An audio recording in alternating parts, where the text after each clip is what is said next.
The human brain is a master at making excuses. It's a survival mechanism. When you wake up and find something wrong, something that shouldn't be there, the first thing your mind does is reach for the most mundane explanation possible. I woke up on a Tuesday morning with a thin, 3-inch long scratch running down the inside of my left wrist. It wasn't deep. It looked like the kind of mark you'd get from walking through a briar patch or wrestling with a cat. The problem was, I didn't own a cat, and I hadn't left my apartment in 18 hours. My name is Julian. I'm a technical writer, which means I spend my days organizing facts and making sure things make sense. I live a quiet life, a predictable life. I moved into this 4th-floor studio apartment 6 months ago because it was the kind of place where nothing ever happened. It was a concrete box of safety. I sat on the edge of my bed, staring at the red line on my skin. The edges were clean. It didn't itch. It throbbed with a dull, rhythmic heat. I must have caught it on a loose spring in the mattress, I told myself. Or maybe I scratched myself in my sleep. I need to trim my nails. I spent that day in a haze of caffeine and logic. I checked my bedsheets for blood. Nothing. I checked the corners of my bedside table for sharp edges. Nothing. By noon, I'd convinced myself it was a fluke, a one-time glitch in the matrix of my boring existence. But then came Wednesday. When the alarm went off at 7 a.m., the first thing I felt wasn't the urge to hit snooze. It was a sharp, stinging sensation on my thigh. I pulled back the duvet, my breath hitching in my throat. There were 3 of them this time. 3 parallel cuts, perfectly spaced, roughly half an inch apart. They were deeper than the one on my wrist. These had bled. There were small, dark stains on the white cotton sheets, rusty Rorschach blots that seemed to mock my loose spring theory. Fear is a cold thing. It doesn't start in your head. It starts in your stomach and radiates outward until your fingers are numb. I didn't get out of bed for an hour. I just lay there, staring at the ceiling, listening to the hum of the refrigerator and the distant sound of traffic. Who was doing this? I checked the locks on my front door. Deadbolt engaged. Chain on. I checked the window. It was latched from the inside, the glass cold and unbroken. I lived on the 4th floor. There was no balcony. Unless someone had figured out how to phase through solid brick. I was the only person in this room. The logical conclusion was sleepwalking. It was the only thing that didn't involve ghosts or monsters. I'd heard stories of people doing incredible, terrifying things in their sleep, driving cars, cooking meals, even committing crimes. Maybe I was having some kind of breakdown. Maybe the isolation of working from home was finally peeling back the layers of my sanity. I spent the rest of the week in a state of hypervigilance. I bought a security camera, one of those small, motion-activated ones you can link to your phone. I set it up on my dresser, pointing directly at my bed. "I'm going to catch you," I whispered to the empty room. I wasn't sure if I was talking to a ghost or to myself. Thursday night was a battle. I didn't want to sleep. I stayed up until 3 a.m., my eyes burning from the blue light of my laptop. I watched movies, I read articles, I paced the length of the studio. But eventually, the body wins. My eyelids felt like lead weights. I crawled into bed, my heart hammering against my ribs, and I stared at the tiny green light of the camera. Watch me, I thought. Don't let me do anything. I fell into a heavy, dreamless sleep. It was the kind of sleep that feels less like rest and more like a blackout. When I woke up on Friday, I didn't feel the pain immediately. I felt the cold. I was lying on top of the covers, not under them. My pajamas were gone. I was shivering, the air in the room feeling unnaturally sharp. I sat up, and that's when I saw my chest. It wasn't just a scratch.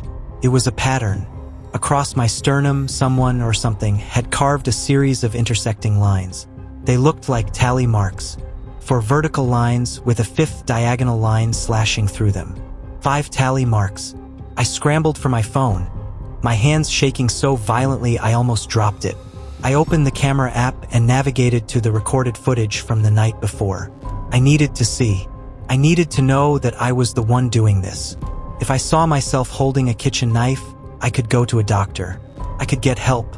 I could fix a self-harm habit I didn't know I had. The footage started at 3:14 a.m. The room was bathed in the grainy, green and gray light of the night vision mode. I saw myself lying perfectly still. For the first hour, nothing happened. I didn't toss. I didn't turn. I looked like a corpse. Then, at 4:22 a.m., the duvet began to slide. It didn't look like I was kicking it off. It looked like it was being pulled. Slowly, inch by inch, the fabric retreated toward the foot of the bed. My body remained motionless. In the video, I saw my own eyes snap open. But they didn't look like my eyes. In the infrared light, they were glowing white orbs, staring straight up at the ceiling. I didn't blink. Then my right arm began to rise. It didn't move with the fluid motion of a human limb. It moved in jerks, like a marionette being operated by an amateur. My hand reached toward my chest. I couldn't see what was in my hand. It looked empty. But as my fingers touched my skin, red lines began to bloom across my chest. I watched myself carve the tally marks. But here was the part that made me scream in the empty apartment. I wasn't holding anything. There was no knife. There was no razor. My fingernails were short, bitten down to the quick from the week's anxiety. Yet, as my bare fingertips traced my skin, the flesh parted as if sliced by a scalpel. And then the camera tilted. It didn't fall. It didn't glitch. It slowly, deliberately rotated on the dresser until it was no longer looking at the bed. It turned until it was looking directly into the corner of the room, the dark, shadowed corner where the wardrobe met the wall. And then the footage cut to black. I didn't go to work on Friday. I didn't go to work on Monday. I didn't leave the apartment at all. I was trapped in a cycle of terror. Every time I closed my eyes, I saw those white, staring eyes in the camera footage. I saw my own hand acting as a weapon against my own body. The tally marks on my chest were scabbing over, but the count was growing. Every night, no matter how I tried to stay awake, I would eventually lose consciousness. And every morning, I would wake up with more. By Sunday, there were 15 marks. I had tried everything. I tried tying my hands together with zip ties.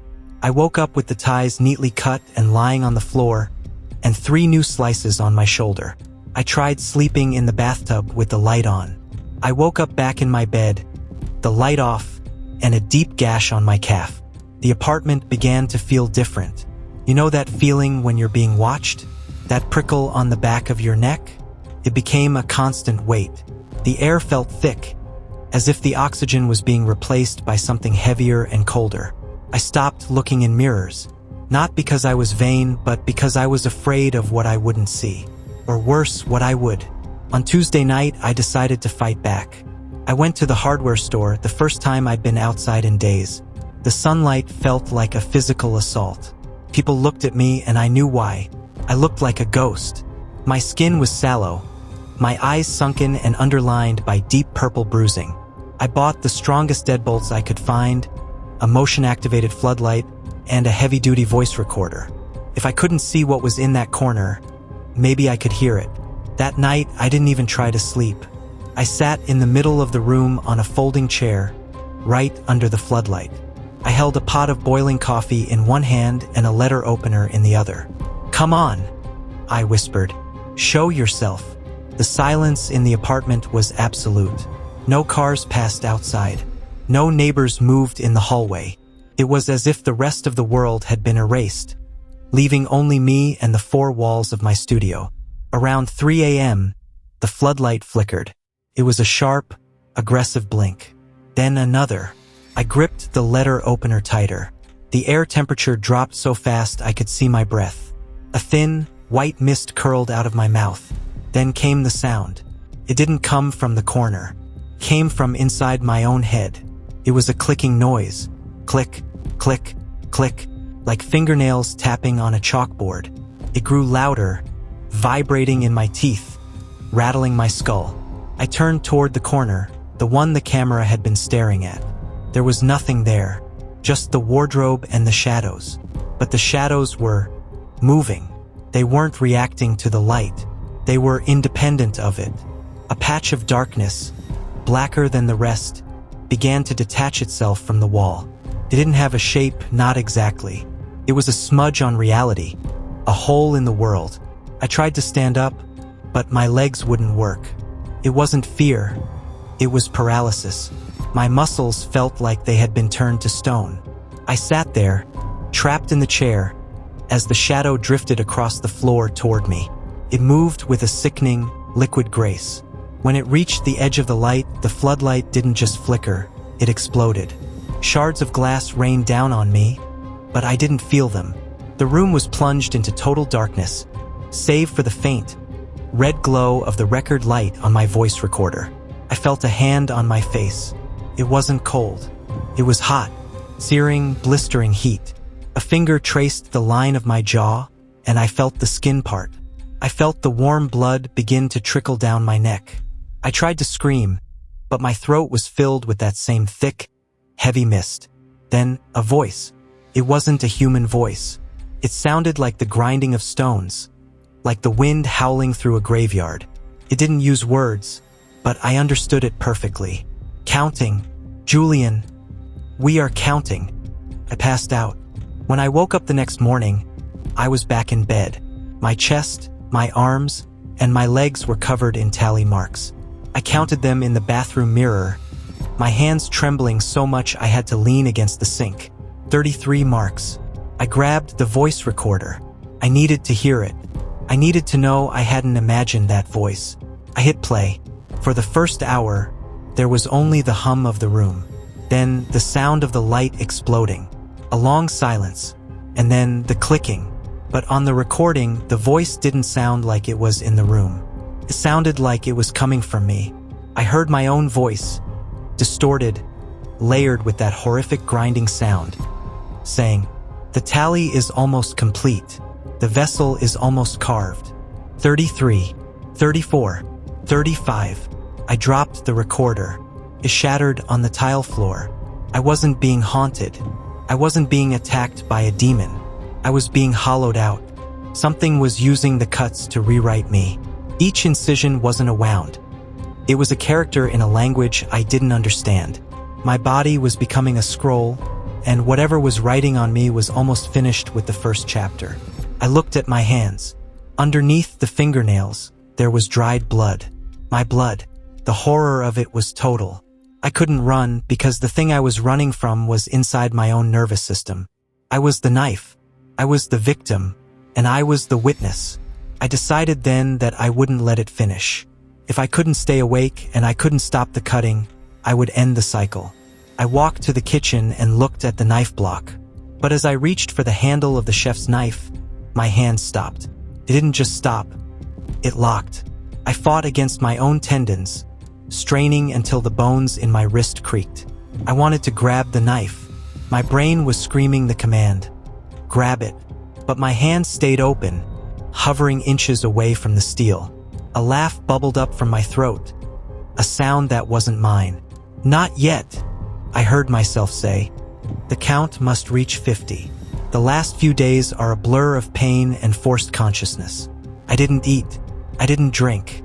I knew that if I gave my body any fuel, it would use it to keep me alive long enough to finish the count. I sat in the corner of the room, the one where the shadow had lived, thinking that if I occupied its space, I could keep it out. How wrong I was. By Thursday, the marks had reached 48.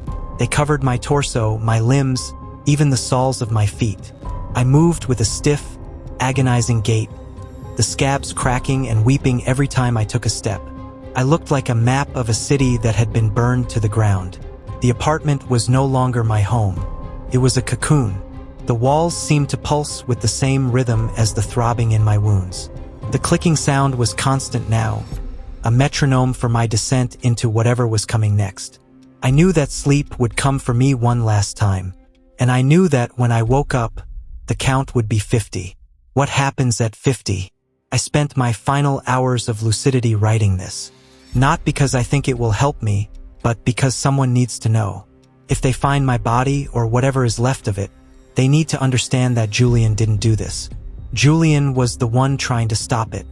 As the sun began to set on Friday evening, casting long, bloody streaks of light across my floor, I felt the familiar heaviness settling behind my eyes. "Please," I whispered to the empty room. "Just let me go. Just kill me." "Kill?" My own voice answered, echoing from the shadows. No, Julian, we don't kill. We inhabit. My eyes closed. I dreamt of a vast, black ocean. I was floating in the center of it, and every time a wave hit me, it felt like a blade. But I wasn't losing blood. I was losing me. With every cut, a memory vanished. My mother's face, the smell of rain on asphalt, the feeling of my first car's steering wheel. The marks weren't tallying wounds. They were tallying the things they had removed to make room. I woke up at midnight. The room was silent. The clicking had stopped. The pain was gone. I felt light, incredibly, impossibly light. I stood up, and my movements were no longer stiff. I felt powerful. I felt ancient. I walked to the bathroom. I didn't hesitate this time. I turned on the light and looked into the mirror. My body was a solid mass of scars. 50 marks. They were no longer red or weeping. They were glowing with a faint, silver light. They looked like circuitry. They looked like a cage. But when I looked at my face, I didn't see Julian. I saw a man with white, glowing orbs for eyes. I saw a mouth that opened too wide, revealing rows of teeth that weren't quite human. I reached up and touched the glass of the mirror. Julian, I asked. A tiny, muffled voice answered from somewhere deep inside my chest. It sounded like it was miles away, trapped at the bottom of a very long, very dark well.